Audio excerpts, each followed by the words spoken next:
नमस्कार दोस्तों, मैं सुरेंद्र सिंह रावत और मैं अपने YouTube channel target with Surendra and true educator पर आपका हार्दिक स्वागत और हार्दिक अभिनंदन करता हूं।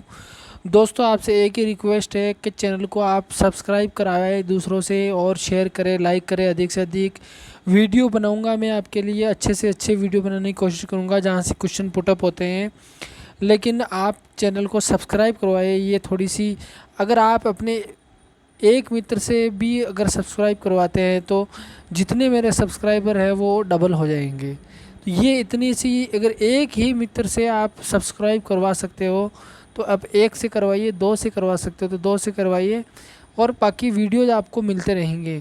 वीडियो देखोगे तो लाइक तो आप कर ही दोगे और देखने के बाद में शेयर ज़रूर कर देना। तो आज हम पढ़ने वाले हैं हिस्ट्री के अंदर बादामी या वातापी के चालुक्य। 550 से लेकर 750 ईस्वी तक इनका शासनकाल रहा। यानी हम कह सकते हैं कि छठी शताब्दी ईस्वी के मध्य से लेकर 8वीं शताब्दी ईस्वी के मध्य तक इनका शासनकाल रहा। यानी छठी से 8वीं शताब्दी तक इनका शासनकाल रहा। बादामी या वातापी के अंदर इनका जो आपके दक्षिण भारत में पड़ता है, पहला इनका शासक था पुलिकेशन प्रथम, जो संस्थापक था और इनकी प्रारंभिक राजधानी ऐहोल थी। उसके बाद वातापी हुई और फिर पट्टड़गढ़ ये राजधानी हुई थी। फिर उसके बाद में राजा बना कीर्तिवर्मन प्रथम, फिर उसके बाद में मंगलेश, फिर पुलिकेशन द्वितीय, फिर विक्रमादित्य, फिर विनयादित्य, फिर विजयादित्य और फिर कीर्तिवर्मन द्वितीय। इसको कैसे याद कर सकते हो? इन चारों नामों को आप याद कर सकते हो। विक, विन, विज, विक। विक से शुरू करो, विन करो, विजय करो, विक में वापस आ जाओ। यानी विक से स्टार्ट किया तो विनय किया, विन विन यानी जीतना, विजय यानी जीतना।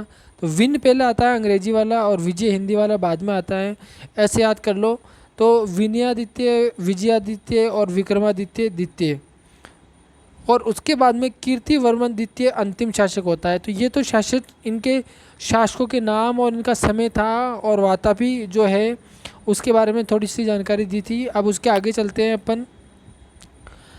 बादामी के पूर्वकालीन चालुक्य, पूर्वकालीन पश्चिमी चालुक्य 550 से लेकर 750, मैंने पहले ही बता दिया आपको।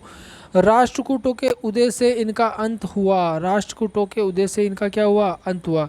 यानी इनकी जगह आगे जाकर कौन ले लेंगे? राष्ट्रकूट ले लेंगे। तो पहले हम चालुक्य पढ़ते हैं।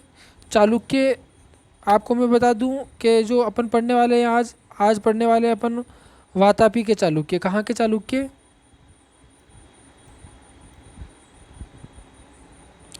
वातापी के चालुक्य आज हम पढ़ने वाले हैं। तो वातापी के चालुक्य में देखिए, सबसे पहले इम्पोर्टेंट बात क्या है। वातापी के चालुक्य, इस वंश का संस्थापक पुलिकेशन प्रथम था। कौन था? पुलिकेशन प्रथम था। वातापी यानी बादामी इनकी राजधानी थी। इम्पोर्टेंट है, छठी शताब्दी के मध्य से 8वीं शताब्दी के मध्य तक दक्षिणापथ पर शासन किया। मैंने पहले ही बता दिया, 550 यानी छठी शताब्दी के मध्य से 750 यानी 8वीं शताब्दी के मध्य तक इन्होंने दक्षिणापथ यानी वातापी या बादामी पर इन्होंने शासन किया। इनका संस्थापक कौन था? पुलिकेशन प्रथम इनका संस्थापक था, ये आपको याद रखना है। पुलिकेशन प्रथम ने अश्वमेध यज्ञ किया, ये भी इंपॉर्टेंट तथ्य है, अश्वमेध यज्ञ किया। कीर्तिवर्मन प्रथम को वातापी का प्रथम निर्माता कहा जाता है। इंपॉर्टेंट है, कीर्तिवर्मन प्रथम जो मैंने बताया था शासक बना था, उसको वातापी का प्रथम निर्माता, संस्थापक पूछे तो पुलिकेशन और अगर निर्माता पूछे तो वो है कीर्तिवर्मन। उसके बाद में नेक्स्ट देखते हैं अपन पुलिकेशन द्वितीय। पुलिकेशन द्वितीय शासक बनता है और इसका शासनकाल 609 से 642 वेरी इंपॉर्टेंट है। 642 में ये मारा जाता है, 609 में ये शासक बनता है। इस वंश का सर्वाधिक शक्तिशाली शासक, अगर आपसे पूछे इस वंश का सर्वाधिक शक्तिशाली शासक कौन है तो पुलिकेशन द्वितीय। और बादामी के चालुक्यों का निर्माता किसे कहा जाता है? तो वो कहा जाता है किसको? कीर्तिवर्मन को। और संस्थापक किसे कहा जाता है? तो वो कहा जाता है पुलिकेशन प्रथम को। चालुक्यों के बारे में जानकारी मिलती है कि रवि कीर्ति का जो ऐहोल अभिलेख है उसके द्वारा चालुक्यों के बारे में जानकारी मिलती है कि इनकी भाषा संस्कृत और लिपि कैसी थी? ब्राह्मी भाषा तो थी संस्कृत, और लिपि कैसी थी? ब्राह्मी लिपि थी। यह आपको ध्यान रखना है। उसके बाद में ऐहोल अभिलेख में रवि कीर्ति ने अपने आप को कालिदास और भारवी के समान कवि बताया। रवि कीर्ति ने खुद को ही खुद की प्रशंसा करते हुए कालिदास और भारवी के समान कवि बताया अपने आप को। पुलिकेशन द्वितीय। अब उसके बाद में देखो वास्तव में शासक तो कौन बना कीर्तिवर्मन के बाद में? मंगलेश। लेकिन मंगलेश की हत्या करके पुलिकेशन जो उसका भतीजा था, और पुलिकेशन का चाचा कौन था? मंगलेश। इसकी हत्या करके गद्दी पर बैठ जाता है कौन? पुलिकेशन द्वितीय। यानी मंगलेश कुछ समय के लिए कीर्तिवर्मन के बाद शासक रहा, लेकिन उसके बाद में पुलिकेशन द्वितीय शासक बन जाता है, और जो बहुत ही शक्तिशाली, सर्वाधिक शक्तिशाली शासक रहा। ऐहोल अभिलेख से इसकी जानकारी मिलती है कि पुलिकेशन द्वितीय ने रेवा यानी नर्मदा नदी के तट पर हर्ष को पराजित किया। बहुत इंपॉर्टेंट फैक्ट ये पूछा जाता है कि किसको पराजित किया, तो आपको ध्यान रखना है हर्षवर्धन को इसने पराजित किया। पुलिकेशन द्वितीय के ऐहोल अभिलेख में महाभारत युद्ध की घटना से काल गणना का उल्लेख मिलता है। ये एक अन्य इंपॉर्टेंट फैक्ट है। पुलिकेशन द्वितीय ने अश्वमेध और वाजपेयी, पुलिकेशन प्रथम ने अश्वमेध यज्ञ कराए थे कहीं, इसने अश्वमेध और वाजपेयी यज्ञ दोनों कराए। उसने परमेश्वर की उपाधि धारण की। इसने कौन सी उपाधि धारण की? परमेश्वर की उपाधि धारण की। पुलिकेशन द्वितीय के समय पल्लव चालुक्य संघर्ष शुरुआत हुई थी। वेरी इंपॉर्टेंट है। पल्लव चालुक्य संघर्ष की शुरुआत पुलिकेशन द्वितीय के समय हुई थी। और उधर पल्लवों के अंदर राजा कौन था? महेंद्र वर्मन। चालुक्यों की संघर्ष शुरू हुआ जब पुलिकेशन ने महेंद्र वर्मन प्रथम को, ये देखो महेंद्र वर्मन नाम आ ही गया, के समय पल्लवों की उत्तरी प्रदेश पर आक्रमण कर उसे छीन लिया, और अपने अनुज, यानी अपने अनुज का मतलब क्या हो गया?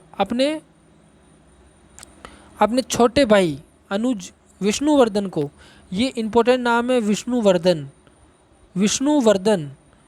सिंह विष्णु नहीं, विष्णुवर्धन को सौंपा। यानी जो प्रदेश जीता पल्लवों से, उत्तरी भाग पल्लवों का, उसको जीता, और अपने छोटे भाई विष्णुवर्धन को वहाँ उसको सौंप दिया, और वहाँ पर ये शाखा वेंगी के चालुक्य कहलाई। यानी विष्णुवर्धन गया और पल्लवों का जीता हुआ क्षेत्र पर शासक बन गया, जो वेंगी के चालुक्य कहलाए। यानी वेंगी के चालुक्यों की अगर संस्थापक पूछे तो क्या नाम होगा? विष्णुवर्धन, जो किसका अनुज था? पुलिकेशन द्वितीय का, जिन्हें पूर्वी चालुक्य भी कहा जाता है। इसको पूर्वी चालुक्य भी कहा जाता है। जो वेंगी के चालुक्य, इनको पूर्वी चालुक्य, और बादामी के जो चालुक्य हैं ये इंपॉर्टेंट है। पुलिकेशन द्वितीय को पल्लव नरेश नरसिंह वर्मन प्रथम ने, अब देखो पुलिकेशन द्वितीय ने महेंद्र वर्मन को हराया, लेकिन अब महेंद्र वर्मन पल्लव था, अब पल्लवों में राजा चेंज हो गया, और कौन आ गया? नरसिंह वर्मन प्रथम आ गया। तो नरसिंह वर्मन ने वापस महेंद्र वर्मन का बदला लिया और वातापी पर आक्रमण कर मार डाला, और नरसिंह वर्मन ने वातापी कोड की उपाधि धारण की। बहुत इंपॉर्टेंट है। यानी नरसिंह वर्मन अब कौन सा शासक है? पल्लव शासक बना, और पल्लव शासक ने चालुक्य शासक पुलिकेशन द्वितीय को हराया। पहले पुलिकेशन ने महेंद्र वर्मन को हराया, अब पल्लव शासक नरसिंह वर्मन पुलिकेशन द्वितीय को वापस हरा रहा है, बदला ले रहा है अपनी हार का, और वातापी कोड की उपाधि धारण की। मोस्ट इंपॉर्टेंट है। चालुक्य नरेश द्वितीय 734 से 745 से शासक रहा। पल्लव नरेश नंदी वर्मन द्वितीय को पराजित किया। नंदी वर्मन द्वितीय कौन था? पल्लव नरेश था, और उसको पराजित करने के बाद में इसने कांची कोड की उपाधि धारण करी। कांची के राज सिंहेश्वर मंदिर में इस चालुक्य विजय का उल्लेख मिलता है। अब आपको ध्यान रखना है कि पहले देखो, सबसे पहले पल्लव आ रहे, फिर चालुक्य आ रहे, फिर वापस पल्लव हार गए, और इसकी जानकारी कहाँ से मिलती है? राज सिंहेश्वर मंदिर से मिलती है। उसके बाद में देखिए चालुक्य नरेश विजयादित्य। देखो क्रम तो जो मैंने बताया था फर्स्ट में जब वीडियो स्टार्ट हुआ था वही क्रम है शासकों का। थोड़ा इसमें जो बुक्स है इसमें थोड़ा ऊपर नीचे दिया हुआ है, तो उससे आप कंफ्यूज नहीं हो, शासकों का क्रम वही है। विजयादित्य किसके बाद में शासक बना? आपको पता होना चाहिए। विक्रमादित्य के बाद में विनयदित्य के बाद में विजयादित्य शासक बना। समस्त भुवनाश्रय की उपाधि धारण की। उसने पट्टड़ काल के विशाल शिव मंदिर का निर्माण करवाया। उसने जैन आचार्य को भी ग्राम दान में दिए। विक्रमादित्य ने भी जैन आचार्य को ग्राम दान में दिए। अजंता की गुफा 16 नंबर की जो है उसमें भित्ति चित्र पुलिकेशन द्वितीय को ईरानी राजदूत ईरानी राजदूत फारसी शाह परवेज खुसरो द्वितीय का स्वागत करते हुए बताया गया। जो 16 नंबर की गुफा है अजंता की, उसमें ईरानी राजदूत फारसी शाह परवेज खुसरो द्वितीय का स्वागत करते बताया है। किसको बताया? पुलिकेशिन द्वितीय उसका स्वागत कर रहा है। ये इंपॉर्टेंट बात है।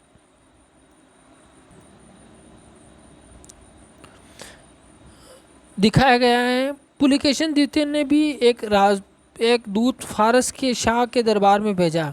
पुलिकेशिन ने भी एक दूत जो है फारस के शाह के दरबार में भेजा, उधर से आया तो इधर से ही वापस भेज दिया।